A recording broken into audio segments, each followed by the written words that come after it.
I'm trying to do this like experiment where I'm testing like the search topics, because sometimes like I have a list of videos I want to make, and then like I don't know, I just don't be feeling them sometimes, and plus these paintings take forever, so it's like by the time I think of a new topic, I'm not done with a painting I'm working on anyway. So I want to talk about what seems to be coming up on search is Venus and Mercury synastry. Now, y'all already know about Synastry, that if you're on this page, you already know what Synastry is and all that. But I thought that that was really interesting because in my mind, I was just like, doesn't everybody know about that? That is just like the easiest Synastry topic. So I think it's just too good to be true that everybody is searching this, and I could just make a video about it and people will want to look at it. So anyway, I think I have already done a video on Venus Mercury. It probably is already up, or I think it might have been Venus Mars. I can't remember. So let me just keep it moving and talk about this. Now, I personally am biased toward this aspect because I personally have it in my natal. Okay, now it's different though having it in synastry with somebody, because I find that man is such an easy load off. Like when you have a lot of rough, hard, terrible ass aspects in a synastry chart, you know, Pluto, Mars, which I'm going to talk about next. But you got like Pluto, Mars, you got all this really jacked up stuff going on. And then you can still talk about things and come together with a Mercury-Venus conjunction. Mercury too. But I like Mercury-Venus because that Venus energy softens Mercury, okay? Now here's the thing.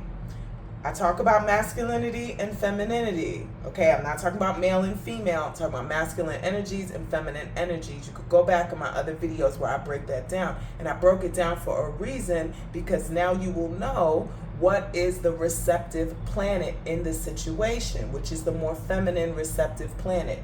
Now, Mercury is bi. So Mercury is both. Okay, so Mercury is not necessarily receptive or direct in its motion or in its action. It can go either way when it comes to Mercury, which is nice. So both are going to be receiving each other's energies, if that makes sense, because one big question I always get is who feels it more? That's a question I ask myself, shoot, who is gonna feel this more? Sometimes you get mad, sometimes you get happy when you find out you're on the most receiving end of tough shit. But anyway, so they're both going to be feeling the energies. If you ask that question, who's going to be feeling it more? So it's going to be a blend of the two. Venus is softening Mercury. That Mercury person likes to curse. I do. But that Mercury person curses a lot. They will want to curse a lot less around Venusian, because Venus is elegance. Venus is calm, tranquil, quiet.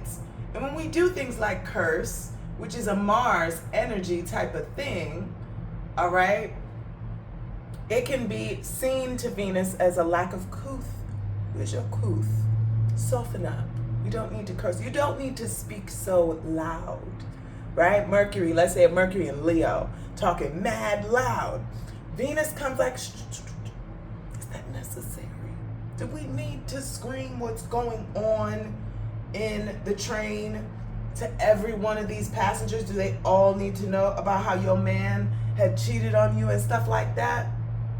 So I give credit to that Venus on the Mercury, calming the Mercury down, all right?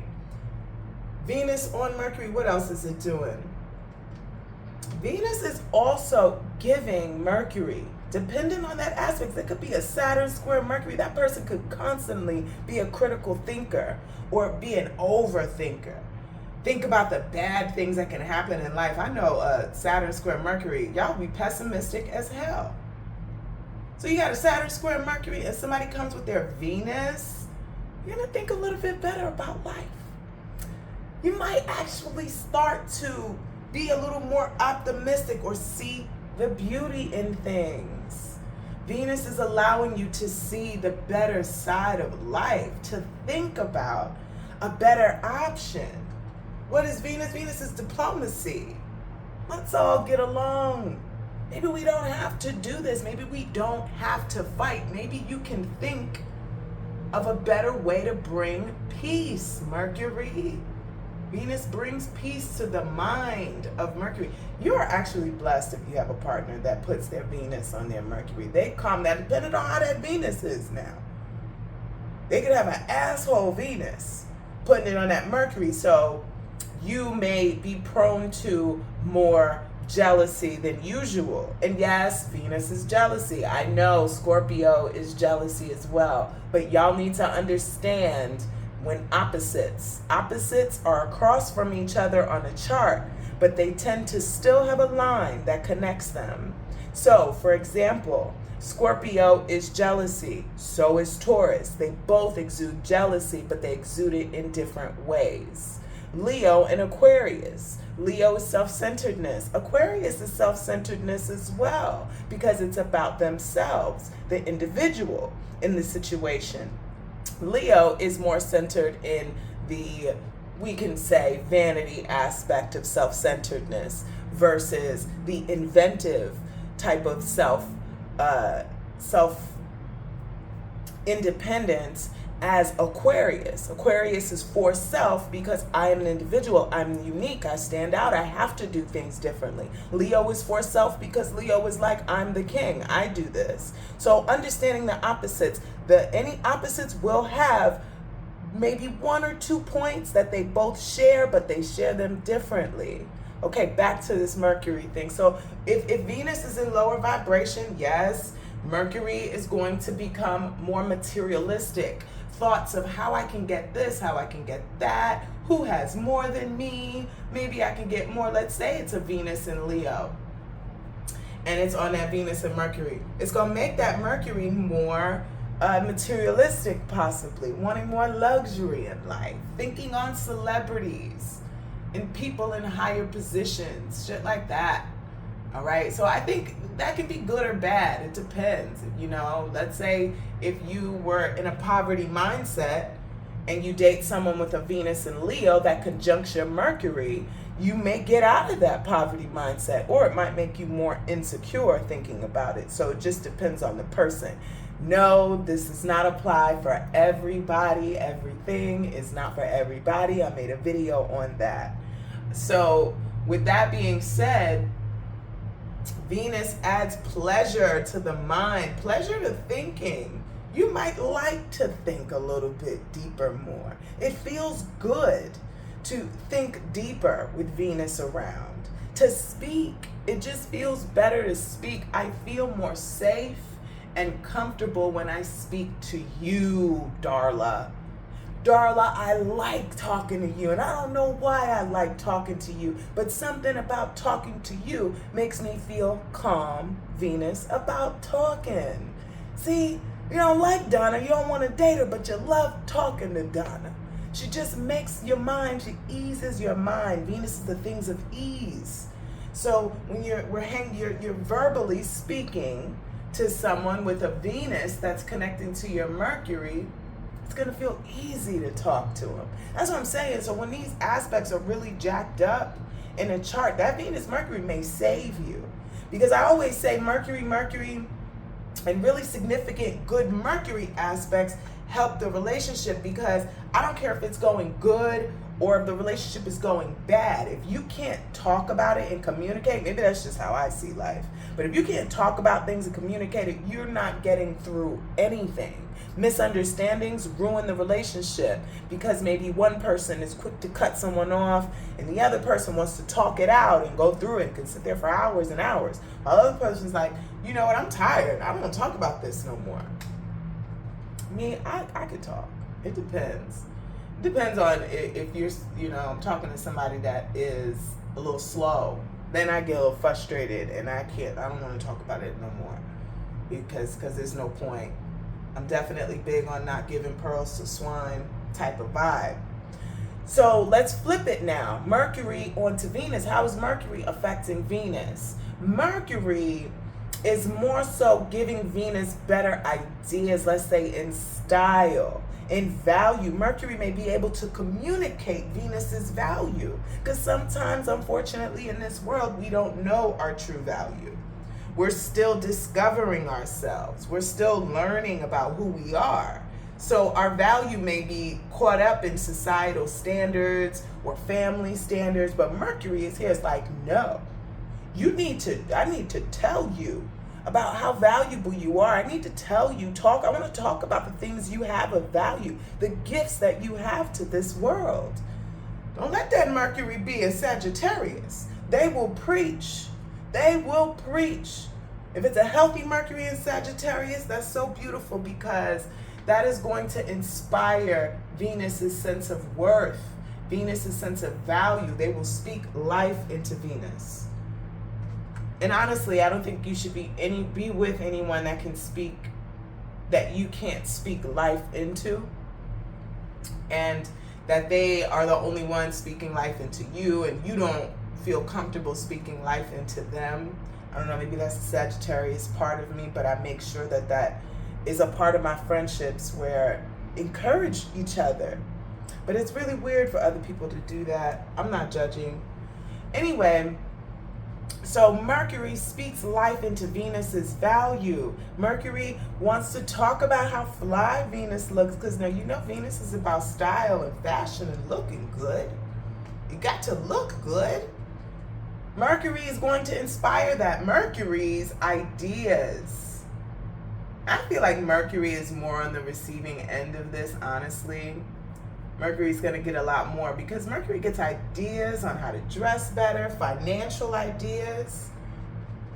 Mercury can also help Venus delegate their finances. Like, I don't know where to put this money. How do I budget? What do I do? But I have the mind. I want to budget. And Venus is like, hey, it doesn't have to be so bad. Here's how I can make this easier for you. Or Mercury is doing the same thing, because technically, if Venus is influencing Mercury to lighten up and be of ease, Mercury can now communicate to the Venus person, hey, this is what you can do with your money. Now that I'm calmer, now that I feel good, it's almost pleasurable talking. Now that I feel this way, I can pleasurably tell you, or nicely tell you, what you can do with your finances to make them better or to improve them. I personally like this because, like I said, life is hard, all right? If you don't talk to yourself well, it's difficult to find someone else that's gonna talk to you nicely. So definitely start with speaking to yourself as kindly as you can, and really unlearn the things when people say stuff like, oh God, I'm such a fat pig, or oh my God, I'm so stupid. Like, oh, I cringe when I hear people say stuff like that about themselves, even if it's joking, even if it's lightly, because, the body doesn't know the difference. Your subconscious mind doesn't know the difference. But having someone with a Venus next to your Mercury, they may be the person to remind you of that, to be more gentle with yourself, to speak more kindly to yourself here. Now, we talk about the conjunction is mainly what I was just talking about. That's the best one. I don't care what nobody says. The best one is that conjunction. But because these planets are two benefics, even the square isn't going to come off that bad. It's still the last thing you need if you have rough synastry. Because again, if you can't nicely say things to me, and some moments don't require you to say something nice to somebody. Like, for example, you see somebody about to get hit by a car, it's like, get your ass out the street. You know what I'm saying? It's not, oh no, don't do that, car coming. You don't talk like that, So sometimes, you can't always be soft and nice with people. And then when people sit there and focus on that becomes like a form of manipulation. Because you can say to somebody, hey, I hear what you're saying, but you're making me uncomfortable the way that you're delivering this message.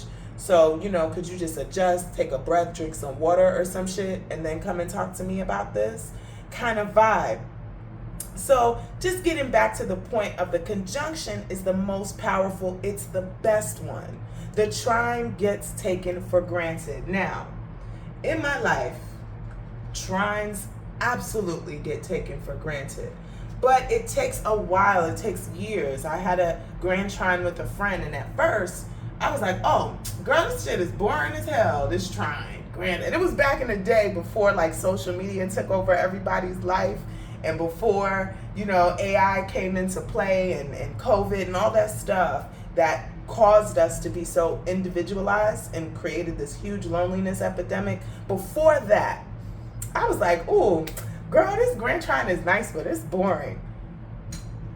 I would say 20 years have gone by since then, maybe 15 years. I look back and man, grand trines, y'all, if you have a grand trine synergistically, if you have a grand trine synergistically with someone, please do not take that for granted. It's so easy to take it for granted, but do not, because those are the friendships that tend to get neglected. Those are the friendships that tend to not be as much value until it becomes turbulent. Now it's valuable. But when it was calm and peace, you wasn't really paying that much attention to it. It's kind of like mommy's love. We think mommy's love is going to be there forever. We think that we're just entitled to this until it's gone. Until that easy. For those that were fortunate and like their moms. You know what I'm saying? And now it's gone. So it's like, damn, where did that ease go? So the trine is still nice, but again, it's almost like you don't even quite notice it. It's that sweet, quiet student in the back that sits in the back that you don't pay attention to till you break your leg or something, and they're the only one that brings a card. And you're like, hey, I didn't pay no damn attention to you all year, but you were the nicest one in the class. It's kind of like that when it comes to trine. So it makes me sad. It kind of breaks my heart. Anyway, so the trine gets neglected. The square is, that's where we get more critical. That's where Mercury is like, I don't like how you're dressing, Venus, and I'm going to tell you about how you're dressing. Okay, Venus is like, Mercury, I don't like how you talk. The way you talk doesn't make me feel good. You know, you make me, you know, the way you talk tends to make me feel less value. You might not mean to do that, but it's just the topics, the things that you bring up. My Venus is not feeling it.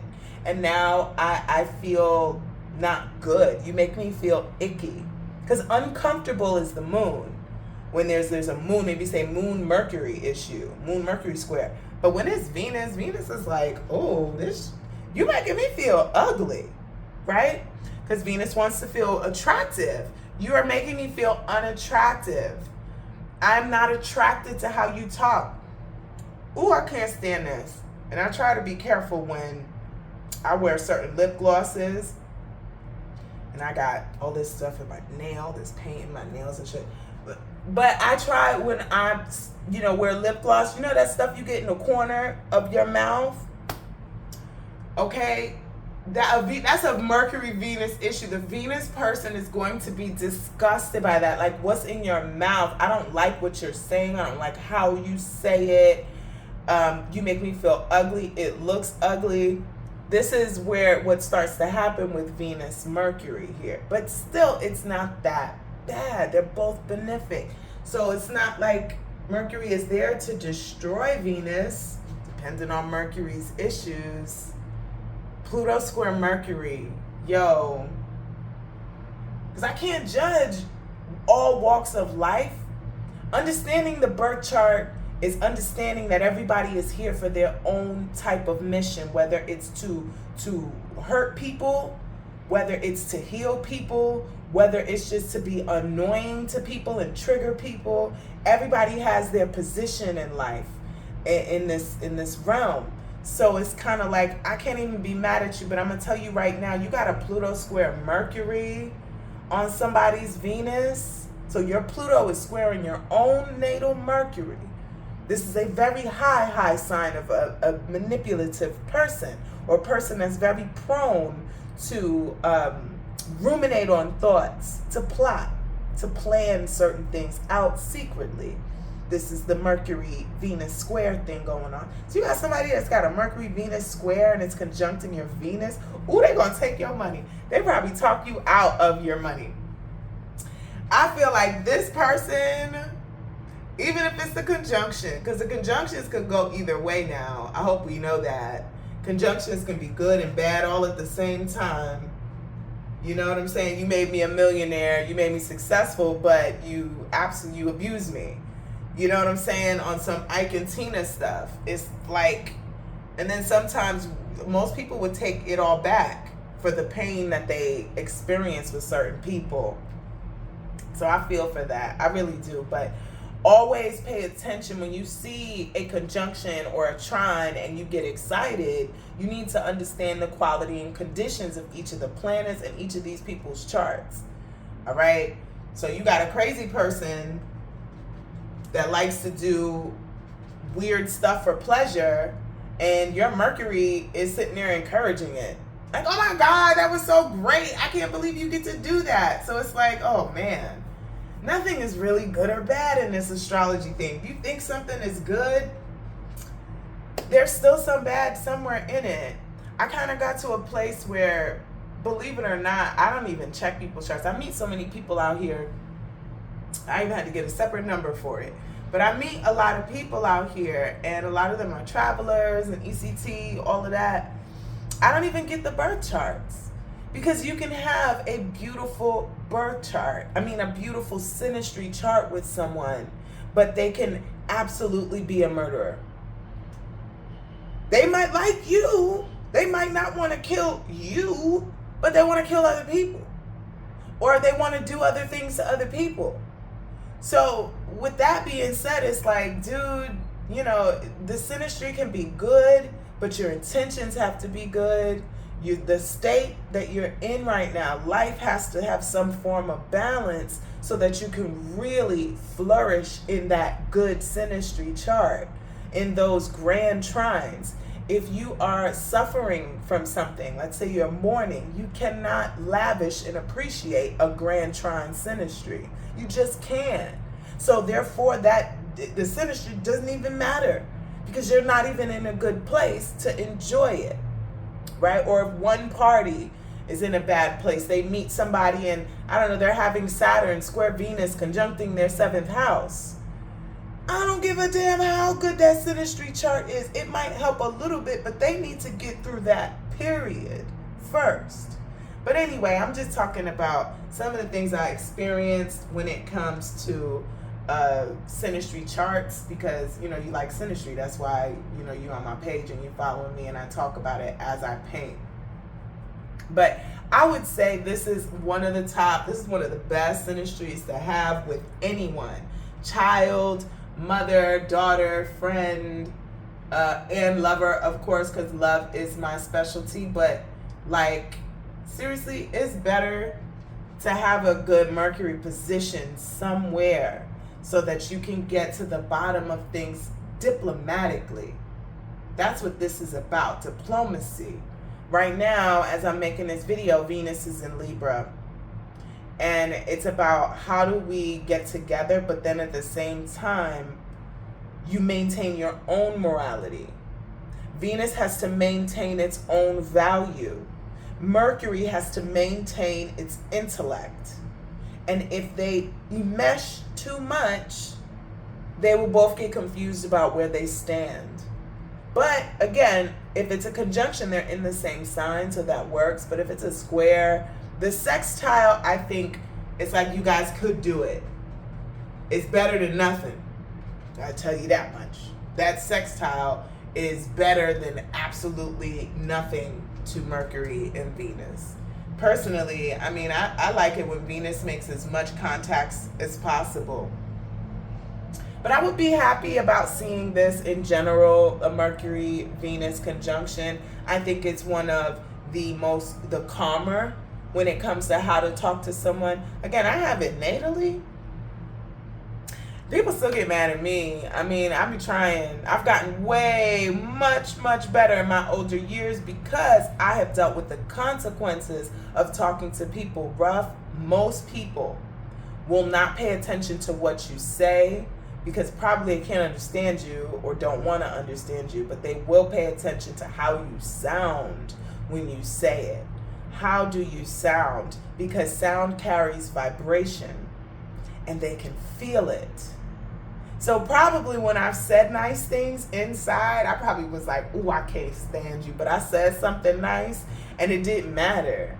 You know, it doesn't matter your tone. You could have said that to me in the softest way. And then I went through a period, because I went through a period where I would talk rough and I didn't give a damn. Then I went through a period where I would talk soft. And that would still piss people off, because they would be like, oh, you trying to be manipulative. Just because you say something soft and easy doesn't mean it's not mean. It's not terrible. And I'm like, oh my God. So you want me to yell at you and say what I'm going to say? So listen, you got Mercury in Aries or Leo and people complain you talk loud.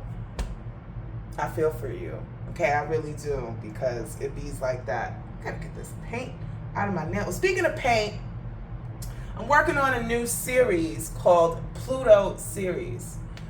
This series is more psychological and artistic. It's not just me trying to paint and be pretty. I'm also working through things myself. And I'm here, you know, to express what's going on for other people that could be working through the same things. But basically, Pluto is destruction in life. It tears things down. It breaks it to pieces. Things get broken down into pieces, and it is our responsibility to put ourselves back together. And when we put ourselves back together, it's not always going to be what it was before. That illusion of perfection is not going to be there. So this is, you'll see pieces of broken faces, and these faces are the essence of putting yourself back together, putting the pieces back and keep it moving and accepting what's there. So yes, you're gonna see me doing painting. My shorts, you're gonna see paintings. You will see astrology material on my regular page, the long form content. Right? No, I'm not doing astrology themed artwork. At some point, I gotta do something for me. And sometimes it just, I have to draw what I want just to be able to get up and draw. So, but if you, because someone suggested it, and I'm not mad, because I figure out what they were trying to say. Like, you know, if you're trying to sell art, you have to sell it in a way where people are going to want to buy it. And I'm not here trying to sell art. I'm here just trying to express myself and take y'all along with me on the ride. And if it inspires you, great. I'm really happy that it inspires you. If it doesn't, unsubscribe, keep it moving. But if I were here to sell, then that would be really helpful to me. But I'm not here to sell. I'm just expressing. But I do think it's interesting, because people always say do astrology artwork. Personally, since I was a little kid, I don't like mermaids. I don't like centaurs. I don't like half horse, half animal, human, anything. I can't stand it. It creeps me out deeply in my soul. Okay? So I'm not drawing that. I did do a series where I was like burning wood of different zodiac animals. Not one person was interested. If there is an artistic expression of astrology that does not involve symbols or animals, let me know in the comments, because I don't think it's possible. And I'm just like, I don't want to do astrology artwork. I am going to, regardless of what anybody say, I'm going to finish what's keeping me going and continue my Pluto series. But for later on, when I may want to do an astrology series, what else is there? Other than the animals, the signs, like how do you say something is astrology without putting those things? I was just curious about that. And of course, if you have Mercury, Venus, Synastry, tell me how good it is. I want to know. All right, y'all. Take care and subscribe if you want more art and you want more astrology. Take care.